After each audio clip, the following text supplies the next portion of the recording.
क्योंकि आदर और महिमा की योग्य है खुदा का नाम। Praise the Lord. सच में प्रभु बहुत महान है। Praise the Lord. मेरे प्यारे भाई बहनों, एक बार फिर से खुदा ने हमें ये मौका दिया कि हम उसके वचन को जानें। हालेलुया। और उसके वचन को जानना ही जीवन है।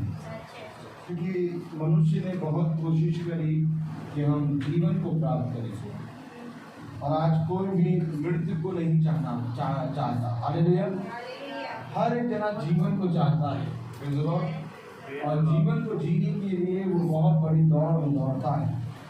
लेकिन खुदा का कलाम कहता है व्यर्थ ही व्यर्थ, व्यर्थ ही व्यर्थ, सब कुछ व्यर्थ ही व्यर्थ है। मानो हवा को पकड़ने जैसा मनुष्य का जीवन व्यर्थ ही व्यर्थ है। मनुष्य का सारा परिश्रम व्यर्थ ही व्यर्थ है। क्यों? क्योंकि मेरे प्यारे भाई बहनों, उसने अपने जीवन को जाना नहीं, उसने जीवन को जीने की चाह रखी, परंतु जीवन को जाना नहीं। खुदा ने कहा, ये पिता इन्हें क्षमा कर, क्योंकि ये नहीं जानते कि क्या कर रहे हैं। कोई बात है मेरे प्यारे भाई बहनों, जीवन को जीने की इच्छा सबको है, परंतु जीवन जानना कोई नहीं चाहता। खुदा ने कहा, यदि कोई भी जीवन की इच्छा रखता है तो वो मेरे पास आए। आमीन। खुदा ने कहा, यदि कोई प्यासा है, तो वो मेरे पास आए। आप कैसे बैठे हैं वचन में? खुदा ने कहा, चौकस रहो, चौकसी करो, चतुर रहो, सोते हुए ना बनो, सोतु मल ना बनो। और ध्यान से देखो कि वचन तुमसे क्या चाह रहा है। अपने आप तुम्हें पता लगेगा वहां बोलना है, और तुम बोलते नहीं हो। क्यों नहीं बोलते हो? जब तुम बोलोगे तो तुम्हारे अंदर जीवन प्रबल होगा। वो बच्चे की आदत है पापा, आज उसको आप कुछ नहीं समझा पाएंगे, उसको करने दीजिए, आप वचन पे ध्यान दीजिए। Praise the Lord. क्योंकि मेरे प्यारे भाई बहनों, जब वचन आता है तो छोटे छोटे बच्चों के अंदर एक अद्भुत काम उत्पन्न होने लगता है, और उस अद्भुत कामों को अगर आप देखने लगेंगे तो आप वचन को कभी नहीं जान पाएंगे। ये बच्चे आपके साथ सदा रहेंगे, परंतु ये वचन जो इस समय आपको मिला है, ये आपके साथ सदा तब रहेगा जब आप इसको सुनेंगे। खुदा कलाम कहता है, स्मरण रख कि तू कहां से निकला और किस खदान में से निकला। आमीन। तो मेरे प्यारे भाई बहनों, आखिर क्या बात हो गई थी? खुदा ने अब्राहम से एक परीक्षा ली। अब्राहम से कहा कि मुझे तेरे पुत्र की बलि चाहिए। क्योंकि मेरे प्यारे भाई बहनों, अब्राहम बहुत ज्यादा अपने पुत्र के प्रति प्रेम में भर गया था, और जब 10 साल हो गए तो यहोवा ने उसको देखा कि ये अपने पुत्र के प्रति कुछ ज्यादा ईमानदार है। वचन के अगर हम झांकेंगे, अगर वचन के अंदर, तो वचन के अंदर हमें हमारा जीवन दिखाई देगा। इस समय आपके जीवन में जो बात चल रही है वो वचन के अंदर इस समय आपको दिखाई देगी। क्यों? क्योंकि वचन जो है वो है, आदि में वचन था, वचन खुदा के साथ था, और वचन ही खुदा। देखिए, समझिए वचन। हालेलुया। आदि में खुदा था। आमीन। आदि में वचन था, वचन खुदा के साथ था, और वचन ही खुदा है। आमीन। यानी ये तीनों चीज खुदा ही है। और ये वचन अगर आप झांकेंगे तो आपको आदि और वर्तमान और भविष्य तीनों चीज आपको दिखाई देगी कि आप पहले क्या थे। आमीन। आप क्या हैं। आमीन। और आप जो काम कर रहे हैं उसमें आपको क्या मिलेगा। मनुष्य नहीं जानता कि वो काम कर रहा है उसमें क्या मिलेगा, नहीं मालूम उसको। लेकिन जब आप वचन में कोई काम करेंगे तो आपको मालूम हो जाएगा कि आपको क्या मिलेगा। क्योंकि पौलुस जो कर चुका था वो इसको स्मरण रखे था। Praise the Lord. और जो कर रहा था उसको भी वो स्मरण रखे था, और जो कर रहा था वो भी वो स्मरण रखे था। उसने कहा मैं लक्ष्यहीन नहीं, मैं लक्ष्यहीन नहीं, बल्कि मैं निशाने की ओर दौड़ रहा हूँ। यानी उसने बताया कि अब मेरा दौड़ना लक्ष्यहीन नहीं है, अब मेरा दौड़ना एक मकसद है, अब मेरा एक लक्ष्य आ गया है। क्योंकि जो मैंने किया था और जो मैं कर रहा हूँ और जो मैं करने जा रहा हूँ, ये तीनों बातें मैं जानता हूँ। इस समय पौलुस जो था, जो है और जो आने वाला है, उन तीनों चीजों में पौलुस बना था। आमीन। और वचन को जब आप जानेंगे तो आप इन तीनों अर्थात आप समय को जानेंगे। समय को जानना ही, समय को पहचानना ही जीता है। खुदा ने कहा धन्य है वो मनुष्य जो हर समय तैयार है। खुदा ने कहा देखो हर एक चीज का समय, और क्या ही धन्य है वो मनुष्य जो समय पर अपना सारा काम करे। क्योंकि मेरे प्यारे भाई बहनों, ये समय तब तक नहीं था जब तक हम खुदा के साथ थे, लेकिन एक समय आया जब आदम और हव्वा अदन की वाटिका से निकाले गए, तब उनमें एक समय आ गया, एक सीमा आ गई। लेकिन एक दिन होगा जब ये समय हमारे ऊपर से उठ जाएगा, फिर हम अनंतता में चले जाएंगे। आमीन। और उस अनंतता में जाने के लिए आपको आज इस समय पर पूरी रीति से कार्य करना होगा। क्योंकि जो कुछ तुमने परिश्रम में इस वचन में किया, तब किया उस समय, किस समय? जब दुनिया अपने कामों में लगी थी, जब दुनिया अपने जीवन में बहुत से कार्य देख रही थी, परंतु तुम मेरे वचन में आते थे, मेरे वचन में बैठते थे, मेरे वचन को स्मरण करते थे। मैं तुमको सच कह रहा हूँ, जीवन की बातें तभी होगा। क्या कह रहा है वचन? बहुत ध्यान से देखिए। Hallelujah, hallelujah. अय्यूब की पत्री खोले हैं।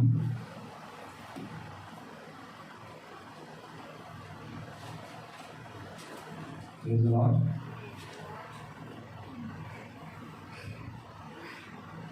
Hallelujah.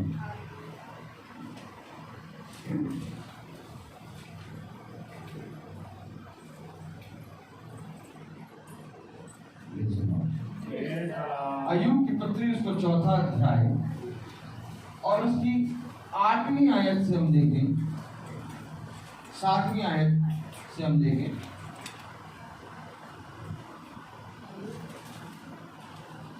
4:7 अय्यूब 4:7 हम सब एक साथ पढ़ेंगे। क्या तुझे मालूम है कि कोई निर्दोष भी कभी नष्ट हुआ है या कहीं सज्जन भी काट डाले हैं? मेरे देखने में जो पाप को जोतते और दुख बोते हैं वही उसको काटते हैं। वे खुदा की स्वाद से नष्ट होते और उसके क्रोध के झूठे से भस्म होते हैं। आमीन। मेरे प्यारे भाई बहनों, क्योंकि एक समय था जब तुझे क्रोध होना था या अपने जीवन की अच्छाइयों को बोना था। खुदा का नाम कह रहा है, क्या तुझे मालूम है कि कोई निर्दोष भी कभी नष्ट हुआ है या कहीं सज्जन भी न काट डाले गए?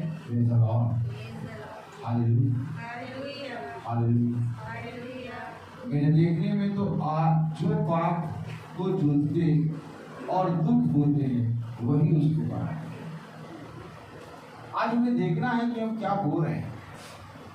मेरे देखने में तो जो पाप को जोतते और दुख बोते वही उसको काटते। कब बोया इन्होंने, कब जोता इन्होंने? एक समय था जब ये बो रहे थे, एक समय था जब ये जोत रहे थे। और क्या ये समय है आज जो तुम खुदा के इस बीज को अपने भूमि में जोत रहे हैं? और जब ये बीज तुम्हारे ऊपर पड़ेगा तो फलवंत होगा।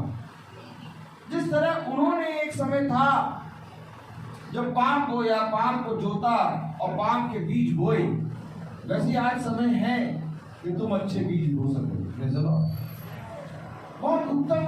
वचन है, और ये वचन वो है मेरे प्यारे भाई बहनों जो मनुष्य तुम्हें कभी नहीं दे सकता। ये हर वचन मनुष्य के मुंह से जो निकलता है वो झूठा है, परंतु खुदा का वचन सच्चा है। हालेलुया। हाँ मेरे प्यारे भाई बहनों, खुदा कलाम कह रहा है, वचन बता रहा है, वे खुदा की श्वास से नष्ट होते और उसके क्रोध के झोंके से भस्म होते।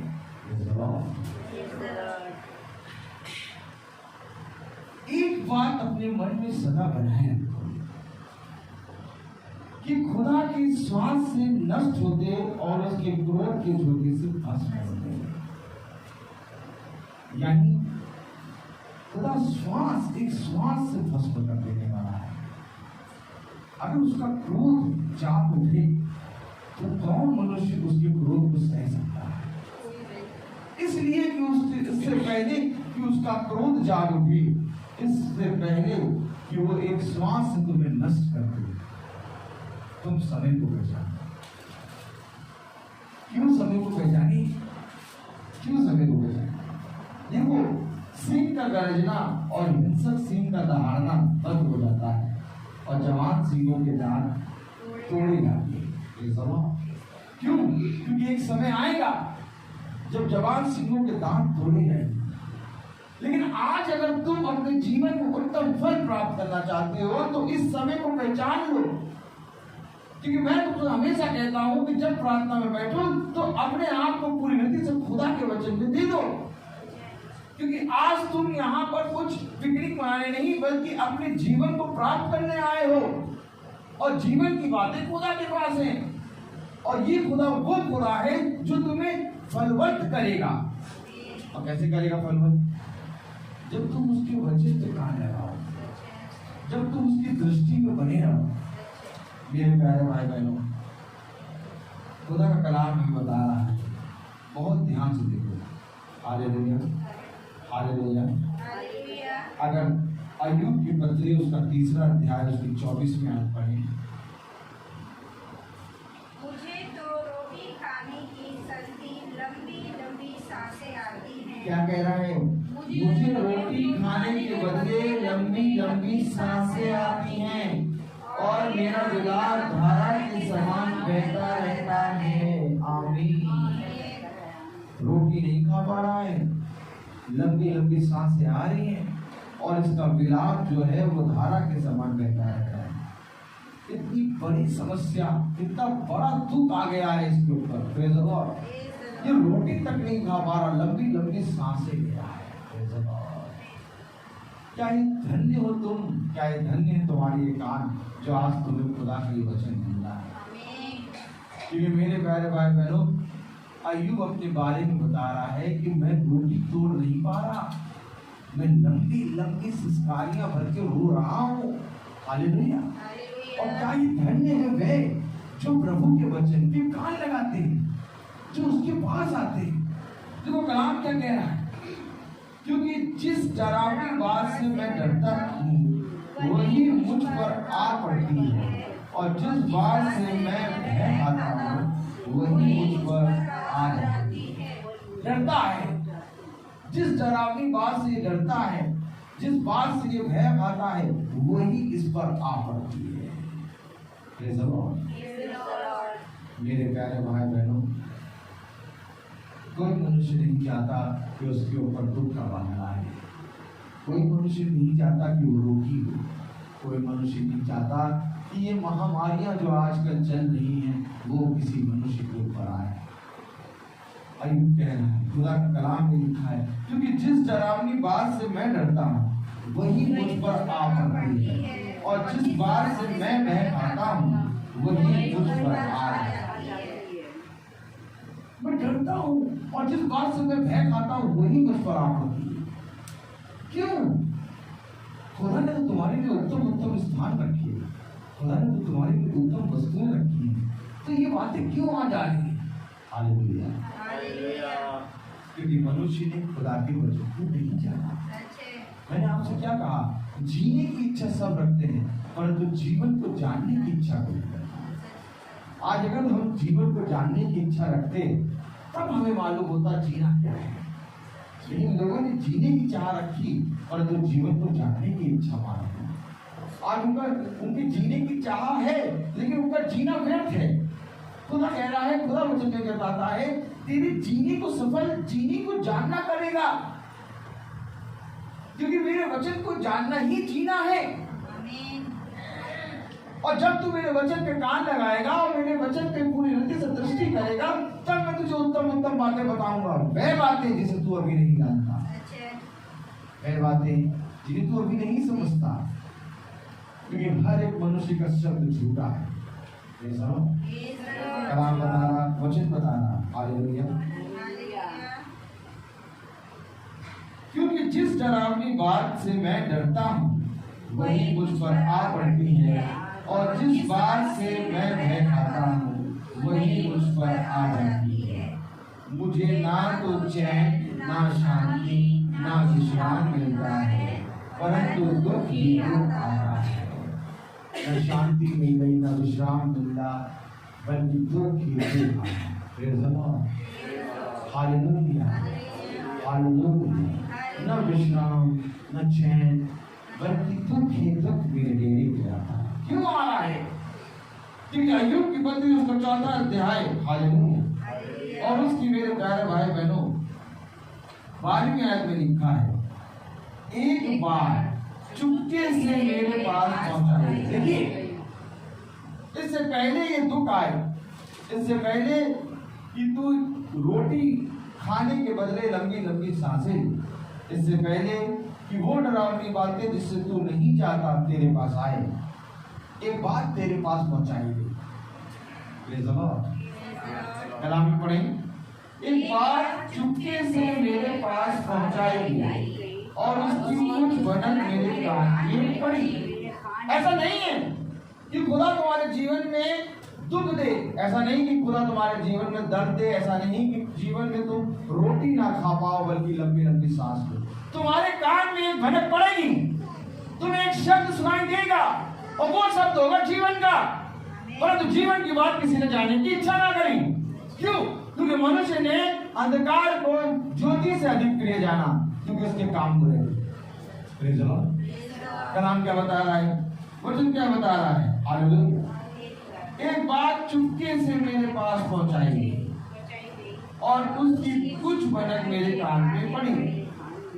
आज आपके कान में कुछ भनक पड़ रही है, आज आपके पास चुपके से एक बात पहुंचाई जा रही है, और वो बात ये है कि जीने की चाह सबको है, परंतु जीने को जानना कोई नहीं चाहता। जीवन क्या है? हालेलुया। जीवन है क्या? जीवन है सृष्टिकर्ता को जानना। यदि तुम अपने सृष्टिकर्ता को जानोगे तब तुम्हारा मन भयभीत ना होगा। आमीन। जो कलाम में क्या लिखा है, एक बात चुपके से मेरे पास पहुंचाई गई और उसकी कुछ भनक मेरे कान में पड़ी। रात के सपनों की चिंता के बीच जब मनुष्य गहरी निद्रा में रहते हैं, कब? जब रात में सोते हैं और गहरी नींद में सो रहे होते हैं और सपने देख रहे होते हैं। रात के सपनों की चिंताओं के बीच जब मनुष्य गहरी निद्रा में रहते हैं, मुझे ऐसी थरथराहट और कंपनी लगी कि मेरी सब हड्डियां तक हिल गई। जब वो बहुत गहरी नींद में सो रहा तो उसको सपने में जो वो चिंताओं में था, उसको एक थरथरी लगी, एक भनक हुई। चुपके से उसके पास एक बात पहुंची, मेरी सब हड्डियां तक हिल उठी।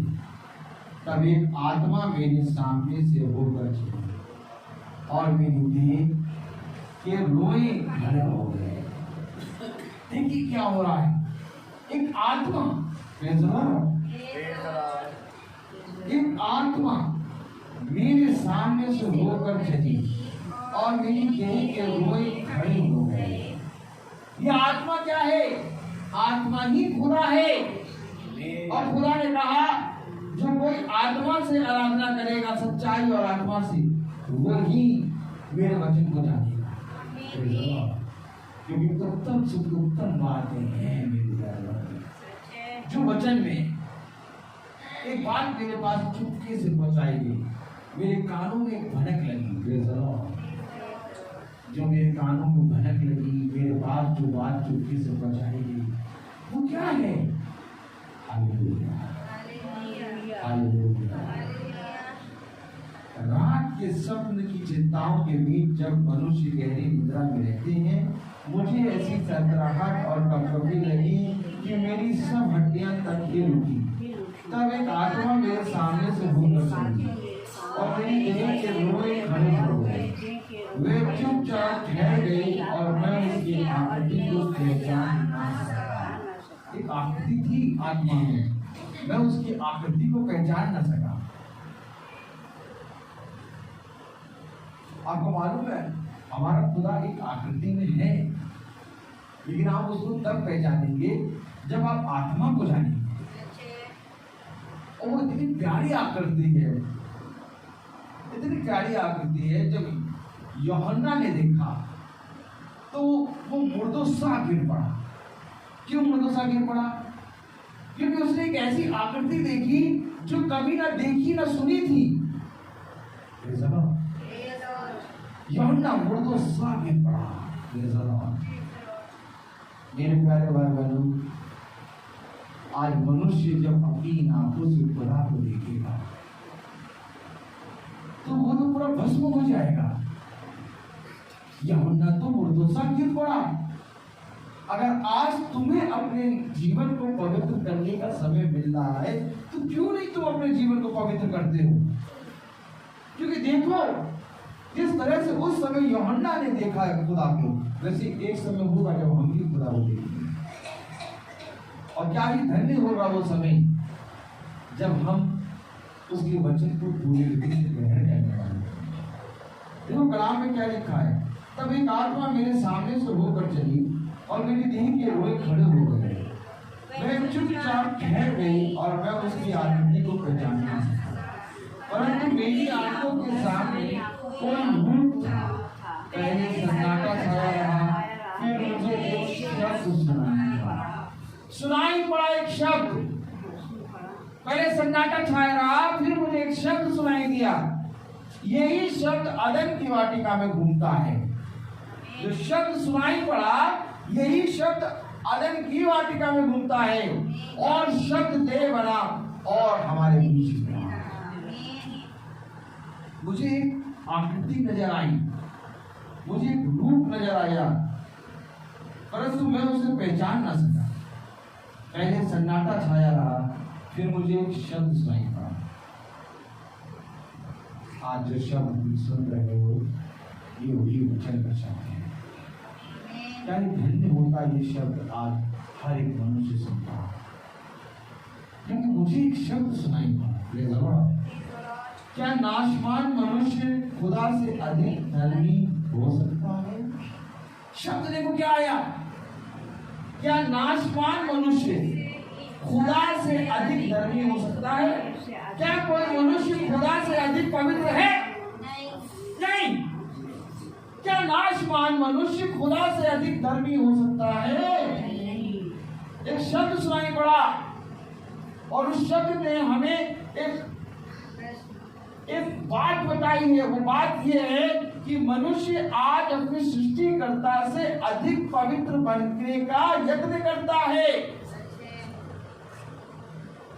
आज मनुष्य सृष्टिकर्ता को नहीं बल्कि अपने आप को धर्मोपदेश करके कोई पूजा कराना चाहता है।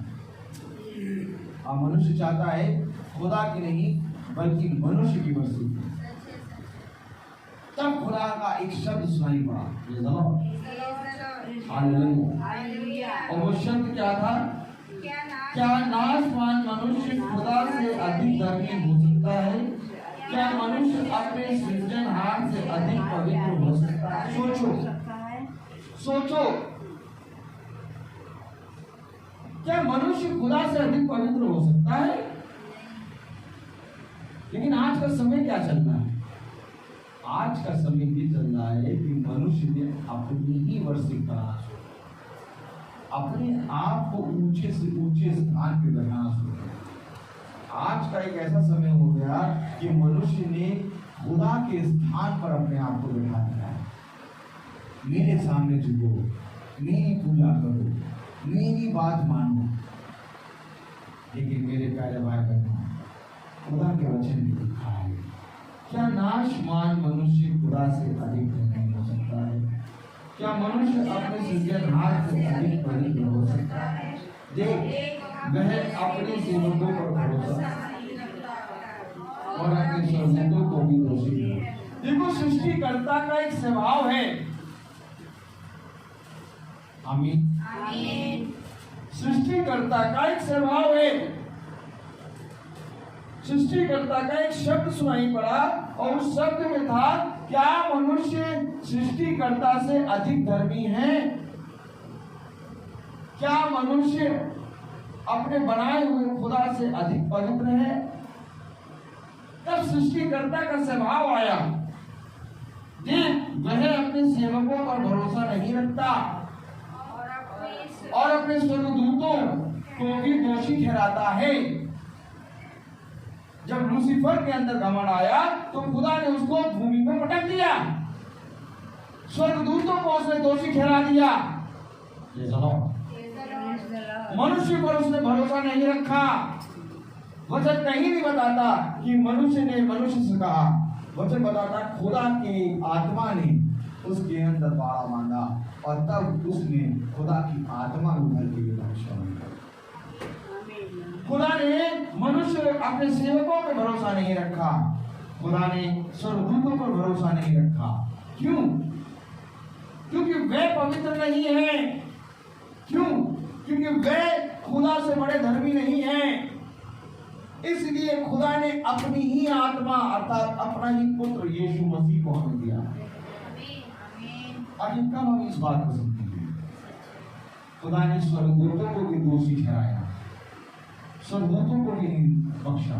पौलुस कहता है, यदि इस वचन को छोड़ कोई स्वर्गदूत भी आकर तुमसे कोई वचन करे तो भी वो दोषी ठहरेगा।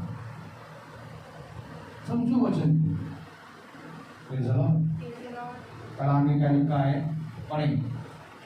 देख, वह अपने सेवकों पर भरोसा नहीं रखता और अपने स्वर्गदूतों को भी दोषी ठहराता है। अगर हम बहुत ध्यान से पढ़ें गलातियों, इसका उत्तर हमें मिलेगा 18वीं आयत का।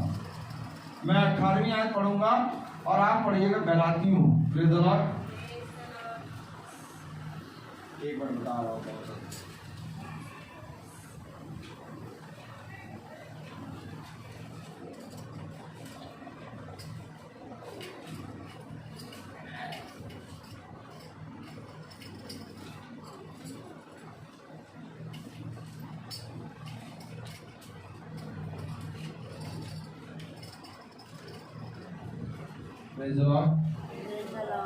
गलातियों उसका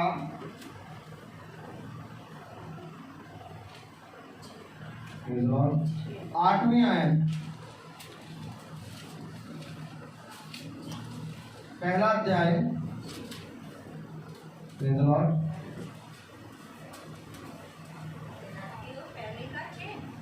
पहले का 6 से आप पढ़ें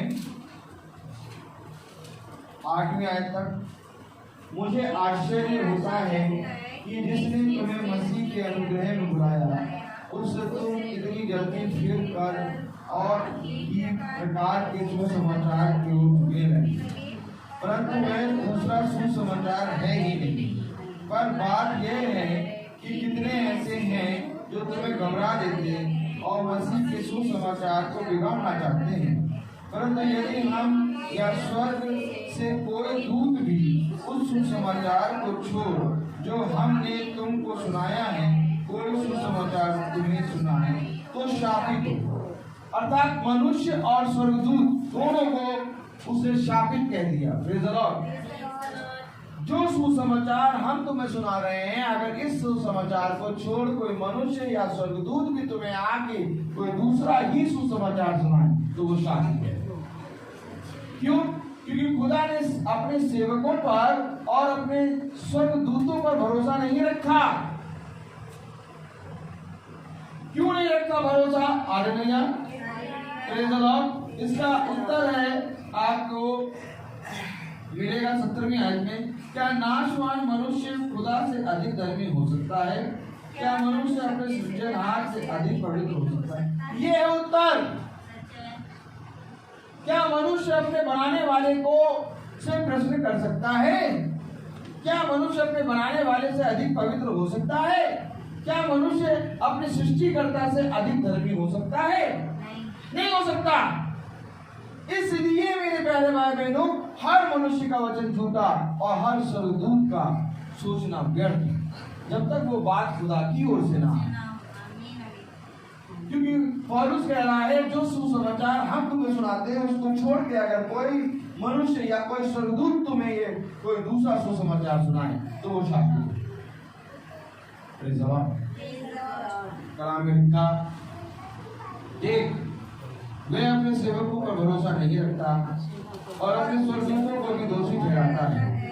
फिर जो मिट्टी के घरों में रहते हैं और जिनकी नींव मिट्टी में डाली गई है और जो पतंगे के समान पिस जाते हैं, उनकी क्या गणना तक नहीं है। मनुष्य की गणना तक नहीं है। कलाम में लिखा है कि जो मिट्टी के घरों में रहते हैं, हमारा शरीर मिट्टी से बना है, जो मिट्टी के घरों में रहते हैं, आमीन, और जिनकी नींव मिट्टी में डाली गई है। हम मिट्टी में गड़े गए हैं, हमारी नींव मिट्टी है। अरे इसमें तो 25 रुपए का वारंट पड़ा हुआ है, सरिया पड़ी हुई ताली बजेगी। मकान बनाने में, बिल्डिंग बनाने में तब भी मॉडर्न और सीमेंट और बालू और सरिये डाल देते हैं। हम तो पूरे मिट्टी के हैं, हमारी नींव मिट्टी है। सोचो खुदा का नाम क्या कह रहा है, वचन क्या कह रहा है। हालेलुया। जो मिट्टी के घरों में रहते हैं और जिनकी नींव मिट्टी में डाली गई है और जो पतंगे के समान पिस जाते हैं, उनकी क्या गणना तक नहीं है। और सोचो, ये मनुष्य किस रीति से बात करते हैं, किस रीति से बोलते हैं, किससे? सृजनहार से, सृष्टिकर्ता के सामने ऐसा बोलते हैं जैसे खुद सृष्टिकर्ता है और इन्होंने सृष्टिकर्ता को बनाया।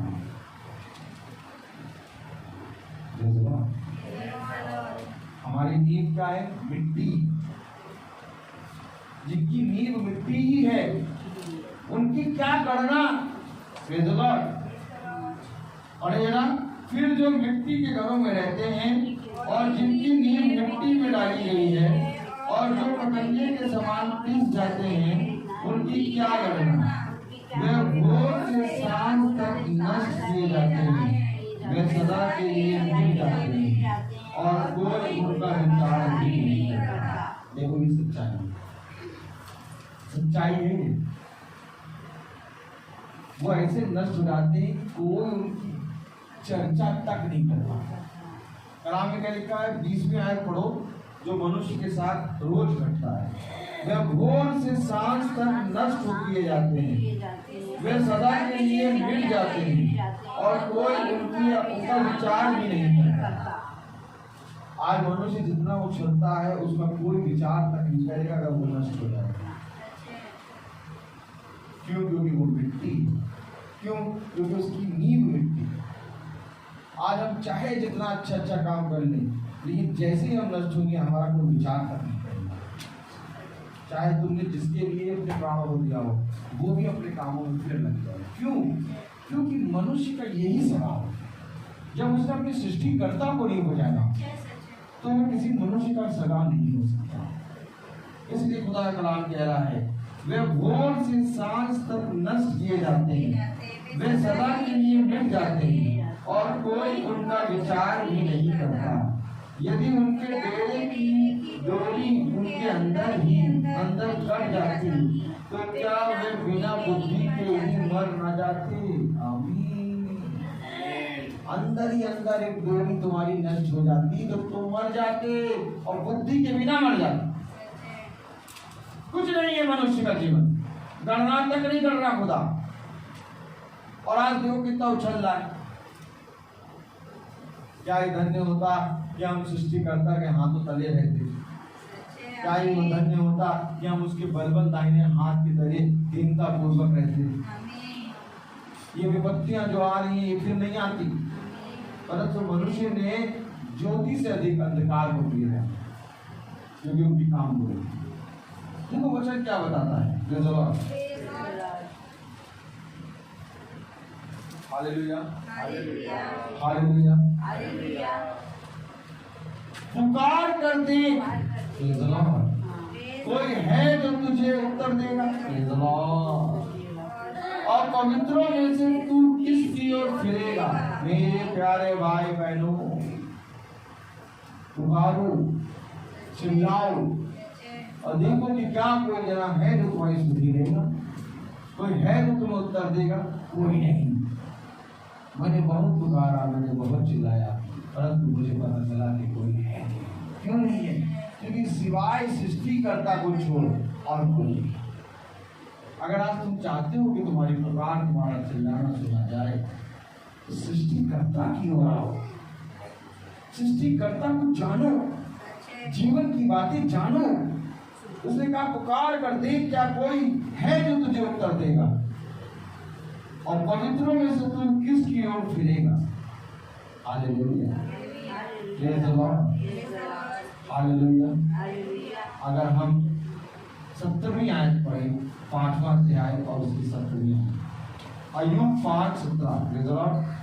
देख क्या ही धन्य है वह मनुष्य जिसको खुदा ताड़ना देता है, इसलिए तू सर्वशक्तिमान की ताड़ना को तुच्छ मत जान। आमीन। जो ताड़ना आती है वो इसलिए आती है कि ये घराना मुझे जाने। ये ताड़ना आती इसलिए क्योंकि इस घराने ने मेरी ओर कभी दृष्टि नहीं करी। आपको मालूम है ताड़ना आएगी, और वो ताड़ना तुम्हें खुदा से मिला देगी। देखो मेरे प्यारे भाई बहनों, इंसान पुकारता और चिल्लाता तब है जब उसको किसी का भी सहारा नहीं मिलता, और जब उस पुकार और उस चिल्लाहट में वो अपने सृष्टिकर्ता का दाहिना हाथ देखता है, तब उसको यकीन होता है कि एक है जिसने मुझे बनाया, एक है जिसने मुझे चलाया, एक है जिसने मुझे बिछौने से उठा के खड़ा किया है। क्योंकि देखो इस ताड़ना, इस विपत्ति के बाद ही तुमने मुझे जाना। अगर ये ताड़ना, ये विपत्ति नहीं आती, तुम कभी मुझे ना जान पाते। क्या ही धन्य है वो ताड़ना, क्या ही धन्य है वो विपत्ति जिसके कारण मैं आज यहाँ बैठा हूँ। देखो काम क्या कह रहा है, हालेलुया। देख क्या ही धन्य है वह मनुष्य जिसको खुदा ताड़ना देता है, इसलिए तू सर्वशक्तिमान की ताड़ना को तुच्छ मत मान जान, क्योंकि वही घायल करता है और वही पट्टी भी बांधता है। आमीन। वो ऐसा घायल नहीं करेगा कि पट्टी ना बांधे। घायल करा है, लेकिन एक दिन होगा कि घायल की हुई वाली जगह पे तू जाएगा तो एक घाव तक ना लगेगा। जब मनुष्य घायल करता है तो मेरे प्यारे भाई बहनों, वो काटता है, चीर डालता है, फाड़ डालता है, लेकिन जब खुदा घायल करता है, उसके घायल करने का भी एक तरीका है। वो उस घाव को ऐसा भरता है कि तुम्हारा उस घाव के पास तुम्हें कभी भी वो पता ही नहीं चलेगा कि यहाँ पर तुम घायल हुए, क्योंकि पट्टी बांधने का तरीका उसको मालूम है और घायल करने का तरीका मालूम है। आपके पास जब कोई गिफ्ट आता है, आप कैसे खोलते हैं उसको, लेकिन आप जब खुदा के हाथों में गिफ्ट की तरह जाते हैं तो खुदा आपको कैसे रखता है, सिखाता है, अपने दाहिने हाथ से सिखाता है। कलाम क्या कह रहा है, वचन क्या कह रहा है, क्योंकि वही घायल करता है और वही पट्टी भी बांधता है, वही मारता है और वही अपने हाथों से चंगा भी करता है। आमीन। अगर उसने ये विपत्ति दी है इस विपत्ति से निकालने की सामर्थ्य भी उसी के हाथ में। आओ हम उसको जानें, आओ हम उसकी ओर फिरें, आओ दिन और रात हम उसकी स्तुति करें, आओ दिन और रात अपने सृष्टिकर्ता को धन्यवाद दें, क्योंकि मेरे प्यारे भाई बहनों वो परम पवित्र खुदा है। कलाम में लिखा है, क्योंकि वही घायल करता और वही पट्टी भी बांधता है, वही मारता है और वही अपने हाथों से चंगा भी करता है। वह तुझे 6 विपत्तियों से छुड़ाएगा, वरन 7 से भी तेरी कुछ हानि ना होने पाए। देखो, वो तुझे विपत्तियों से छुड़ाएगा और 7वीं विपत्ति से भी तेरी कुछ हानि ना होगी। विपत्तियां आएंगी परंतु तुझे छूने ना पाएंगी। क्यों? क्योंकि जो विपत्ति देता है उस विपत्ति को सहने की सामर्थ्य तुझे देगा। और आज जो तू अपना समय खुदा के वचन पे लगा रहा है, तेरा ये समय व्यर्थ ना जाए। जाओ और जाके देखो, शहरों में गली गली विपत्तियां घूम रही हैं, महामारी घूम रही है, बल्लियां लग गई हैं, लोग डरे सहमे से अपने घरों में बैठे हैं। जब ये गलियों तक आ गई तो घरों में घुसने में कितना समय लगेगा? सेकंड लगेगा। लेकिन क्या ही धन्य है वे जो अपने आप को तैयार करेंगे, क्या ये धन्य है वे जो इन विपत्तियों से लड़ने के लिए अपने खुदा को पूरी रीति से ग्रहण करते हैं। कि खुदा मेरे घर पे एक बाड़ा बांध, क्योंकि जब ये विपत्ति मेरी गली तक आ गई है, मेरे मोहल्ले तक आ गई है, मेरे शहर तक आ गई है, तो कितना समय लगेगा मेरे घर के द्वार के अंदर? इस घर के द्वार पे अपने लहू का बहाना, ताकि ये विपत्ति गलियों से होते हुए निकल जाए, परंतु इस घर में ये कलाम में लिखा है, वचन में लिखा है। क्या लिखा है? हालेलुया। मैं तुझे 6 विपत्तियों से छुड़ाएगा। कौन छुड़ाएगा? खुदा। और खुदा को जानने में किसी ने चौकसी करी? नहीं। सब विपत्तियों से बचना चाह रहे हैं, लेकिन विपत्ति क्यों आई इसको जानने की कोई किसी को नहीं। आज भी इस विपत्ति से सब बचना चाह रहे हैं, एक से उपाय निकालने, नए नए मास्क निकालने, नए नए इंजेक्शन निकालने, नए नए सैनिटाइजर निकालने, नए नए तरीका निकालने, लेकिन क्या बच पा रहे हैं? नहीं, क्योंकि इससे बचने का उपाय केवल उसके हाथ में है जिसने ये विपत्ति दी है। उसने कहा वही घायल करता है, वही पट्टी बांधता है, वही रोग को देता है, वही रोग को चंगा करता है। चंगा करने का अधिकार खुदा के पास है। विपत्तियों को उसने भेजा, विपत्तियों को रोकने का अधिकार भी उसके पास है। देखो उसने क्या कहा, वह तुझे 6 विपत्तियों से छुड़ाएगा, वरन 7 से भी तेरी कुछ हानि न होने वाली। अभी तो 2-3 विपत्ति हैं, अभी और बढ़ा दो, कोई बात नहीं। हमारा खुदा भी हमारी रक्षा करने में बहुत आगे है। उसने कहा 6 विपत्तियों से रक्षा करेगा, 7 दिन में आ जाएगी, उससे भी तेरी कुछ हानि नहीं। अर्थात मैं सदा तेरे साथ रहूंगा, अर्थात मैं जीवन भर तेरे साथ रहूंगा। क्या कह रहा है मुझे? वह तुझे 6 विपत्तियों से छुड़ाएगा, वरन 7 से भी तेरी कुछ हानि ना होने पाएगी। अकाल में वह तुझे मृत्यु से और युद्ध में तलवार की धार से बचा लेगा। किससे बचाएगा? मृत्यु से। अकाल में वो तुझे मृत्यु से और युद्ध में तेज धार वाली तलवार से वो तुझे बचा लेगा। कौन बचाएगा? जिसके वचन पे आज तुम कान लगाएंगे। तो क्या हम धन्य नहीं हो गए कि इस वचन पे कान लगा के बैठे हैं, सुन रहे हैं? इसको कुछ छोटी बात ना मानो, क्योंकि यही वचन है जो तुम्हें मृत्यु से बचाएगा। देखो कलाम में क्या लिखा है, अकाल में वह तुझे मृत्यु से और युद्ध में तलवार की धार से बचा लेगा। तू वचन रूपी कोड़े से बचा रहेगा, और जब विनाश आए तब भी तुझे भय ना होगा। किससे बचा रहेगा? वचन रूपी कोड़े से। वचन चाहे दे डाली तलवार, ये सारी विपत्तियों को काट डालेगी। तुझे किसी भी बात से, किसी भी बात से, किसी भी बीमारी से, किसी भी विपत्ति से भय ना होगा। आज देखो हर संसार में हर एक जना भयभीत है, परंतु हम भयभीत नहीं है। क्यों? क्योंकि तुझे किसी भी बात का भय ना होगा। क्यों? कलाम क्या कह रहा है? तू वचन रूपी कोड़े से बचा रहेगा। किससे बचा रहेगा? हाथ धोने से, मास्क लगाने से नहीं, वचन रूपी कोड़े से। और मनुष्य ने वचन रूपी कोड़ा पकड़ा नहीं, जानता था नहीं। घास फूस की तरह जा रहा है, घास फूस की तरह मर रहा है। क्यों? वचन रूपी कोड़ा है ही नहीं। ये वचन है। क्या कह रहा है? तू वचन रूपी कोड़े से बचा रहेगा और जब विनाश आए तब भी तुझे भय ना होगा। अब मैं आपसे पूछूं, क्या आपको कोई भय है?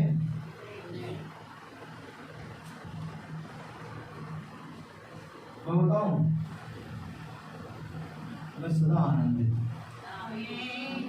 मैं है ही,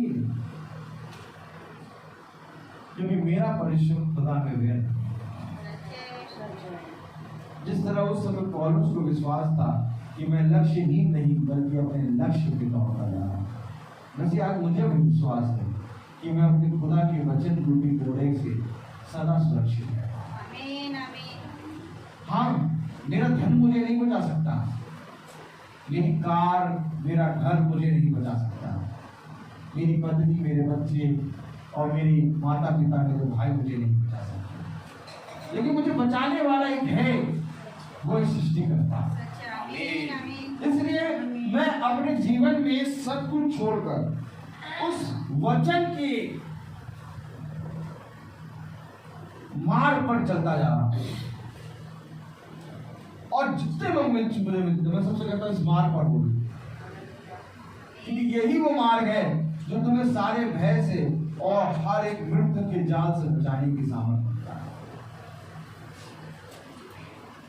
देखो कलाम क्या कह रहा है, वचन क्या कह रहा है? तू वचन रूपी कोड़े से बचा रहेगा और जब विनाश आए तब भी तुझे भय ना होगा। तू विनाश और अकाल के दिनों में हंसमुख रहेगा। विनाश और अकाल के दिनों में हंसमुख रहेगा।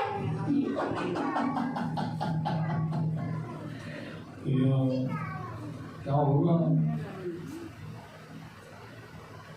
रास्ते बंद हो गए,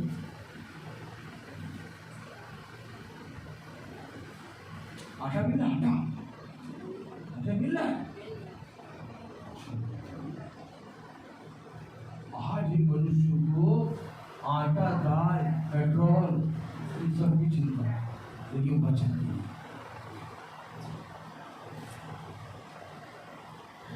हंसमुख रहेगा कब? विनाश के दिनों में। हेलो,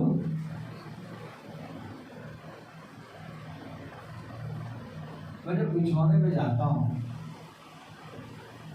और जब मैं अपने घर में रहता हूँ, जब बैठा रहता हूँ, तो बैठे बैठे फिर मैं उसको धन्यवाद देता हूँ। बहुत सी बातें मेरे मन में आती हैं और वो बातें ये आती हैं कि खुदा को आदर और महिमा देता रहता हूँ,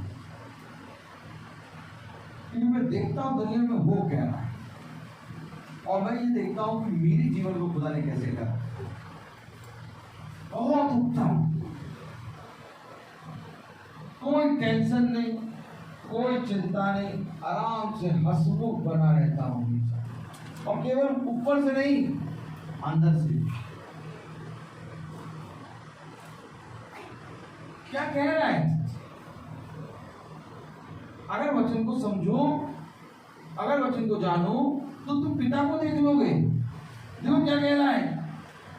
तू विनाश और अकाल के दिनों में हंसमुख रहेगा और तुझे बड़े जंतुओं से डरना लगेगा।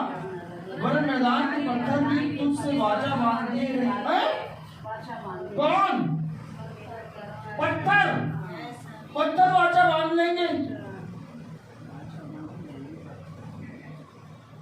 क्या वाचा बांध? इस पे नहीं गिरूंगा। कभी कभी आप देखें पहाड़ खड़ा हुआ है। कभी देखा आपने पहाड़ खड़ा हुआ है और न्यूज में दिखाते हैं एकदम से पहाड़ फड़फड़ करके गिर गया, ऐसे गिरा जैसे कोई उठाते कागज का कोई वो कागज गिर गया। पहाड़ जब गिरता तो कागज की तरह गिरता। हाँ अभी एकदम एकदम बड़ा था, एकदम चट्टान में गिरा, उसको चढ़ जाओ नहीं गिर रहा, चढ़ता चले आ रहा आदमी, रोड काट काट के बना रहा तब भी नहीं गिर रहा, कुछ नहीं कर रहे, एकदम खड़ा हुआ है। 5-6 गाड़ियां जा रही हैं, उन्हीं पे गिर रहा। क्या कह रहा है? ये पत्थर जो है वाचा बांधेंगे, क्या वाचा? तुझ पर नहीं गिरेगी। चल हम क्या कह रहा है? तू निश्चय होगा कि तेरा डेरा कुशल है, वरन मैदान के पत्थर भी तुझसे वाचा बांधे रहेंगे और वन पशु तुझसे मेल रखेंगे। वन पशु कौन? जीव जानवर तुझसे मेल रखेंगे। मेल क्यों रखेंगे? आत्मा पहचानेंगे ना। तुझे निश्चय होगा कि तेरा डेरा कुशल से है और जब तू अपने निवास में देखे तब कोई वस्तु खोई ना होगी।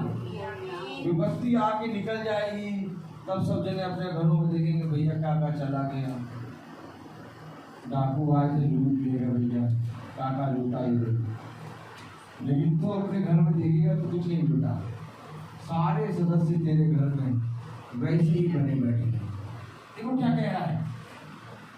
तुझे निश्चय होगा कि तेरा डेरा कुशल से है और जब तू अपने निवास में देखे तब कोई वस्तु खोई ना होगी।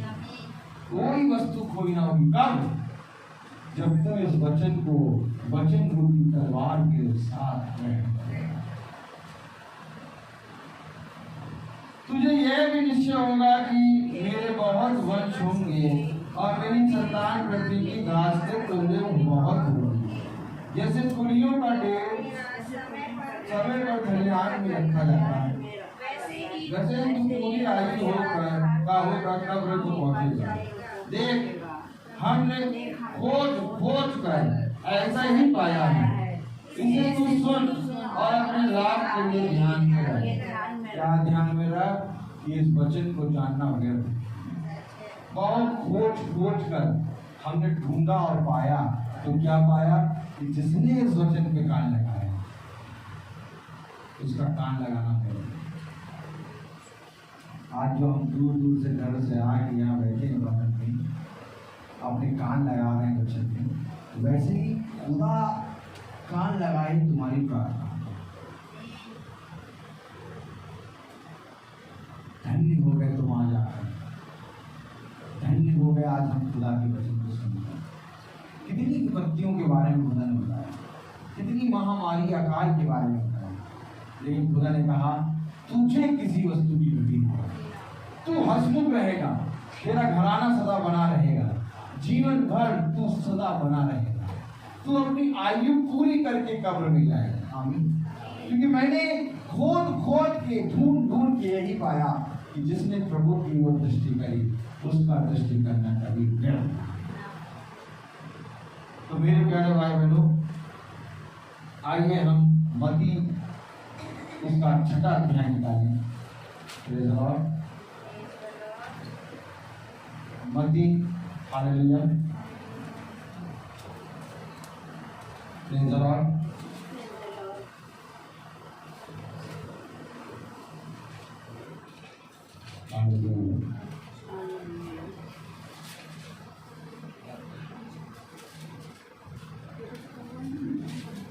मत्ती उसका 6वां अध्याय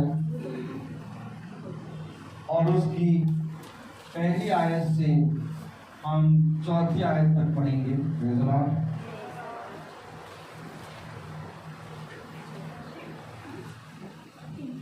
हालेलुया।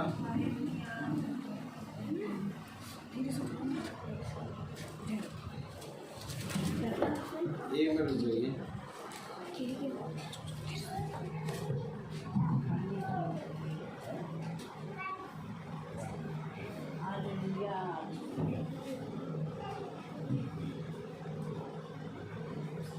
पढ़ेंगे। सावधान रहो, तुम मनुष्य को दिखाने के लिए अपने धर्म की कामना करो, नहीं तो अपने स्वर्गीय पिता से कुछ भी फल न पाओगे। इसलिए जब तू दान करे तो अपने आगे तो नहीं न बढ़वा, जैसे कपटी सभाओं और गलियों में करते हैं, ताकि लोग उनकी बुराई करें। मैं तुमसे सच कहता हूँ कि वे अपने प्रतिफल पा चुके। परंतु जब तू दान करे तो जो तेरा दाहिना हाथ करता है उसे तेरा बायां हाथ ना जानने पाए, ताकि तेरा दान गुप्त रहे, और तब तेरा पिता जो गुप्त में रहता है देखता है तुझे प्रतिफल देगा। हालेलुया। आप सब किस कहेंगे? मन और धन उसे दो, अपने यीशु को सब कुछ दो, क्योंकि उसी के द्वारा उद्धार पाना है। जीती आत्मा का दान उसे दो। तन मन और धन उसे दो, अपने यीशु को सब कुछ दो, क्योंकि उसी के द्वारा उद्धार पाना है। जीती आत्मा का दान उसे दो। तन मन और धन उसे दो, अगर यीशु की सेवा करोगे, अपनी आशीष वो तुम्हें देगा। अगर बाप की सेवा करोगे, हरगिज़ नहीं माफ करेगा। अपने प्रभु से दिल लो, अपने यीशु को सब कुछ दो, क्योंकि उसी के द्वारा उद्धार पाना है। जीती आत्मा का दान उसे दो। तन मन और धन उसे दो, अपने यीशु को सब कुछ दो, क्योंकि उसी के द्वारा उद्धार पाना है। जीती आत्मा का दान उसे दो। आइए हम प्रार्थना में चलें। धन्यवाद धन्यवाद प्यारे खुदावन, हम सब अपने स्थानों में खड़े हो जाएं और हम निकालें पहला इतिहास और उसका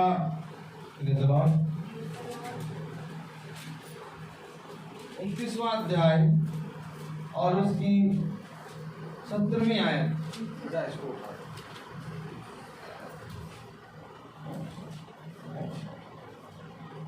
हे मेरे खुदा, मैं जानता हूँ कि तू मन को जांचता है और सिधाई से प्रसन्न रहता है। मैंने तो यह सब कुछ मन की सिधाई और अपनी इच्छा से दिया है, और अब मैंने आनंद से देखा है कि तेरी प्रजा के लोग जो यहाँ उपस्थित हैं वह अपनी इच्छा से तेरे लिए भेंट देते हैं। आइए हम अपनी आंखों को बंद करें, प्रार्थना करें। धन्यवाद प्यारे खुदावन, आज के दिन और इस समय के लिए हम आपको धन्यवाद देते हैं। जो वचन जो मन्ना तूने हमें दिया कि हर एक विपत्ति और हर एक घटी से तू हमारी रक्षा करता है और करता रहेगा। जिस रीति से तूने हमारे ऊपर अपना बड़ा वादा है, वैसे ही पैरों को अपने लहू से पैरों को हमें जो विश्वास। हाँ मेरे पैरों जितने भाई बहनों ने अपने पत्तों से निकाल के पैरों को तेरे वचन तेरे भवन में पैरों को दिया, उन पर जो अपनी आशीष दे रहे होने भाई विकास भैया पूरे रीति से हीन होने पाए। प्यारे प्रभु टीकू भाई और प्रभु नीलू बहन और प्रभु हम प्रार्थना में मांगते हैं सबकी बहन वो हीन होने पाए, ताकि उनकी पूरी रीति से हीन होने पाए। हर अंधकार उनके जीवन से दूर होने पाए, हर रोग की दुष्ट आत्मा उनके जीवन से दूर होने पाए, हर पैरों को दुष्ट की युक्तियां पूरी रीति से नष्ट होने पाए। और प्यारे प्रभु प्रार्थना में मांगते घर का एक एक सदस्य, भाभी के घर का एक एक सदस्य और हमारे घर का एक एक सदस्य और हमारे इस झुंड का एक एक सदस्य प्रभु जिनके लोग नहीं आ पाए, वह भी प्रभु तेरी आत्मा के बारे में सुरक्षित। ये नगर पूरी रीति से प्रभु तेरी आत्मा के बारे में सुरक्षित है। इस नगर के लोग प्यारे प्रभु तेरे वचन को जानने का, तेरे वचन पे कान लगाने का। हाँ मेरे प्यारे प्रभु, हर दुष्ट और हर अंधकार को मैं यीशु मसीह के नाम से आगे देता हूँ कि इस नगर से प्यारे प्रभु दूर होने का, इस नगर पे अपना बाड़ा बांध, ताकि कोई भी महामारी और रोग और घटी इस नगर को सुने। बहन जो बगल से आई उनके घर में जो प्रभु का बाड़ा, उनके घराने को भी आशीषित कर रहे। हम सब पर अपना दया भरा हाथ बना के रखा। सैमुअल सारा उनके घर पर अपना लहू का बाड़ा बांध, डाली आंटी के घर पे अपने लहू का बाड़ा बांध। हाँ मेरे प्यारे प्रभु, हमारे भाई लोग जो नहीं आए उन पर अपना लहू का बाड़ा बांध। हमारी आंटी चाचा सोनू गुड्डू इनके घर पे लहू का बाड़ा बांध। जितने भाई बहन हमारे नहीं आ पाए उन सब पर भी प्यारे प्रभु अपने लहू का बाड़ा बांध, उनके घरों में भी लहू का बाड़ा बांध, कि वे भी प्यारे प्रभु तेरे विश्वास में और बने और बहुत आयत से प्यारे प्रभु तेरे वचन को आदर और महिमा देकर तेरे वचन पे कान लगाने वाले। हाँ मेरे प्यारे प्रभु, जिन खट्टों से प्यारे प्रभु खाने पीने का सामान निकल के आया है, जिस आय से निकल के आया है, उस पर तो अपनी आशीष दे प्यारे प्रभु। उन खाने पीने के सामानों को प्यारे प्रभु, जिससे मेरी पत्नी अब पलटने में जुटी हुई है, उस पर तो अपनी आशीष दे। हाँ मेरे प्यारे प्रभु, अपना दाहिना हाथ बढ़ा कर प्यारे प्रभु हर एक चीज पे रख कर हमारे आने जाने में हमारी रक्षा इस तरीके से तूने आज तक किया, वैसे आने वाले समय में भी करे। हाँ मेरे प्यारे प्रभु, हर महामारी और रोग से हम सब की रक्षा है। इस भवन के चारों ओर अपने लहू का बाड़ा है। इस भवन पे तेरी आंखें, तेरी कान, तेरी दृष्टि सदा रहती है, ताकि इस भवन में आकर जो कोई भी प्रार्थना करे वो पूरी हो। क्योंकि प्यारे प्रभु हम जानते हैं कि प्यारे प्रभु रोग को बिना रोग को चंगा करना तेरा अधिकार है, और हम तुझसे मांगते हैं प्यारे प्रभु कि हमारे जीवनों से प्यारे प्रभु हर शारीरिक और आत्मिक रोग को चंगा है। और हमें एक बार फिर से अपने वचन के लिए तैयार है कि हम जितने भी घरों में जाएं उन घरों में प्यारे प्रभु तेरा आत्मा काम करेगा। प्यारे प्रभु सब बातों में आप बने, हम बने। हाँ मेरे प्यारे प्रभु, ये जो खाने पीने का सामान निकल के आया है, इस पर तो अपनी आशीष, भला ये थोड़ी देर में आया निकल के, लेकिन प्यारे प्रभु इस पर तो अपनी आशीष बरकत सब बातों में आपको प्यारे प्रभु आदर और महिमा है। इस प्रार्थना को हम आपके प्यारे नाम और इस नाम यीशु मसीह के नाम से मांगते हैं, सुनिए आमीन। हमारे पिता जो स्वर्ग में है, तेरा नाम पवित्र माना जाए, तेरा राज्य आए, तेरी इच्छा स्वर्ग में है वैसे इस पते में हो। हमारा प्रतिदिन का आहार हमें दीजिए और हमारे अपराध हमें क्षमा करिए, जैसे हम भी अपराधियों को क्षमा करते हैं, और हमें परीक्षा में न डालें, परंतु क्राइस्ट से बचा। अब हमारे खुदावन यीशु मसीह का फजल, खुदा बाप की मोहब्बत, पाक रूह की रिफाकत सराकर हम में से हर एक विश्वासी जन के साथ अब से लेकर अनंत काल तक बनी रहे। आमीन। धन्यवाद धन्यवाद धन्यवाद सारी आशीषों धन्यवाद धन्यवाद धन्यवाद सारी आशीषों के सोते धन्यवाद सारी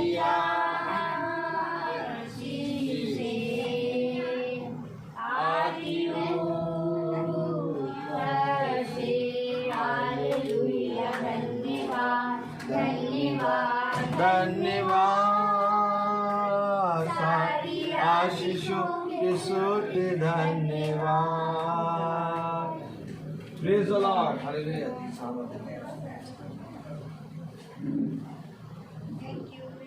Praise the Lord.